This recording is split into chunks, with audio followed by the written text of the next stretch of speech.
जब सीमाओं से छोटा देश सोच में बड़ा निकल जाए तो बड़े देशों की नीतियों पर सवाल उठना तय है। जब पड़ोसी देश जनता को वीआईपी बना दे तो यहाँ वीआईपी संस्कृति चुभने लगती है। एक तरफ नेपाल है और दूसरी तरफ है भारत।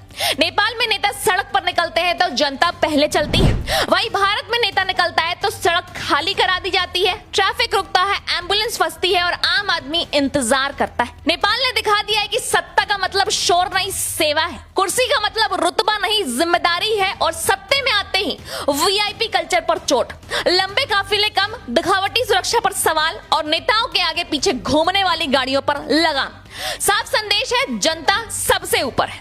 भारत में तस्वीर अलग है, यहाँ छोटी कुर्सी मिलते ही बड़ा रुतबा शुरू हो जाता है, गाड़ियां बढ़ती है, सायरन बजते हैं और सड़कें रुक जाती हैं और जनता सोचती रह जाती है कि लोकतंत्र में आखिर असली मालिक कौन है। नेपाल ने राजनीति में नई हवा चलाई है, युवा चेहरों को मौका मिला है, नई पीढ़ी को जिम्मेदारी मिली है और जेन जी सोच सिस्टम में दाखिल हुई है। ऊर्जा, विजन, तेज फैसले, बदलाव की भाषा। वहीं भारत में युवा भीड़ में दिखता है, पोस्टर पर दिखता है, रैली में दिखता है, लेकिन फैसले लेने वाली कुर्सी तक पहुंचते पहुंचते लाइन छोटी हो जाती है। नेपाल ने शिक्षा पर सबसे बड़ा संदेश दिया है कि चाहे वह मंत्री का बच्चा हो, अफसर का बच्चा हो या किसी आम आदमी का बच्चा हो, पढ़ाई सबकी बराबर होनी चाहिए। सरकारी स्कूल मजबूत होंगे तभी देश मजबूत होगा। भारत में पैसा है तो बड़े स्कूल है, पैसा नहीं है तो टूटा सिस्टम है।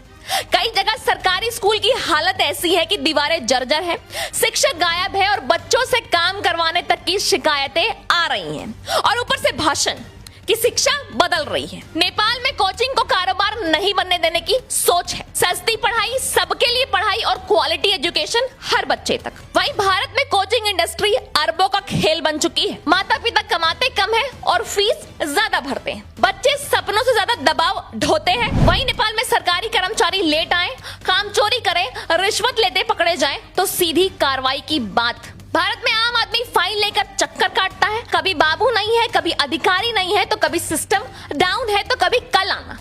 नेपाल में सरकार के वादों का रिपोर्ट कार्ड जनता देख रही है, डिजिटल जवाबदेही, काम का हिसाब और वादों की निगरानी। भारत में चुनाव से पहले वादे ऊंचे हैं, चुनाव के बाद सवाल ऊंचे हैं और जवाब नीचे हैं। वहीं भारत में बड़े अस्पतालों में वीआईपी बोर्ड अलग है, लाइन अलग है, सुविधा अलग है, लेकिन दर्द सबका एक है, लेकिन इलाज सबका अलग। नेपाल में सरकारी दफ्तर व्यवस्था से चले, चेहरों से नहीं। भारत में तस्वीरें बदलती रही हैं, फाइलें वही पड़ी रहती हैं। नेपाल में भ्रष्टाचार पर फाइलें खुलती हैं और भारत में घोटाले खुलते हैं, बहस होती है और फिर सब शांत। अब सवाल सीधा है कि भारत 140 करोड़ लोगों का देश है, दुनिया की सबसे बड़ी लोकतांत्रिक